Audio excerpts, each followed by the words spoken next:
Emergency में पैसों की जरूरत पड़ जाए लेकिन शेयर्स या म्यूचुअल फंड्स बेचना ना चाहें तो क्या करें?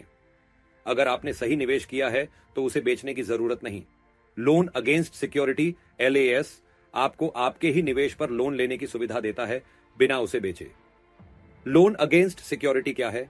अगर आपके पास शेयर्स, म्यूचुअल फंड्स या इंश्योरेंस पॉलिसी है तो आप उन्हें गिरवी रखकर बैंक से तुरंत लोन ले सकते हैं। आपको शेयर और इक्विटी फंड्स की कुल वैल्यू का लगभग 65% तक लोन और डेब्ट फंड्स पर 85% तक लोन मिल सकता है, यानी निवेश बना रहेगा और जरूरत के वक्त पैसा भी मिल जाएगा। कौन ले सकता है यह लोन? अगर आपकी उम्र 21 साल या उससे ज्यादा है और आप भारतीय नागरिक हैं तो आप इसके लिए अप्लाई कर सकते हैं। लेकिन ध्यान रहे, आपके पास बैंक द्वारा अप्रूव्ड सिक्योरिटीज होनी चाहिए, यानी अगर आपके पास सही इन्वेस्टमेंट्स हैं तो तुरंत लोन अप्रूव हो सकता है।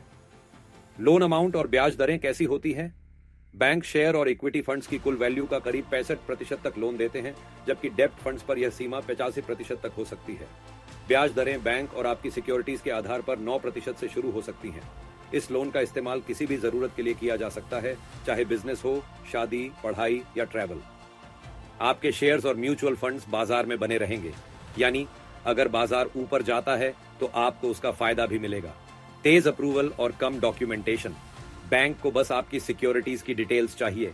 फ्लेक्सिबल रीपेमेंट ऑप्शन, आप जब चाहें लोन चुका सकते हैं और अपनी सिक्योरिटीज वापस ले सकते हैं।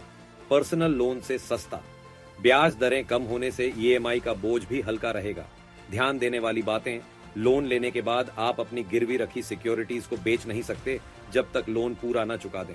बाजार में गिरावट आने पर आपकी सिक्योरिटीज की वैल्यू कम हो सकती है, जिससे बैंक आपकी लोन लिमिट कम कर सकता है। सभी नियम और शर्तें ध्यान से पढ़ें ताकि बाद में कोई छुपा हुआ चार्ज आपको परेशान न करे। अगर आपको पैसों की जरूरत है लेकिन निवेश बेचना नहीं चाहते तो लोन अगेंस्ट सिक्योरिटी एक बेहतरीन विकल्प हो सकता है। ऐसी ही और जानकारियों के लिए राजस्थान पत्रिका को फॉलो करें और समझदारी से सही लोन चुनें।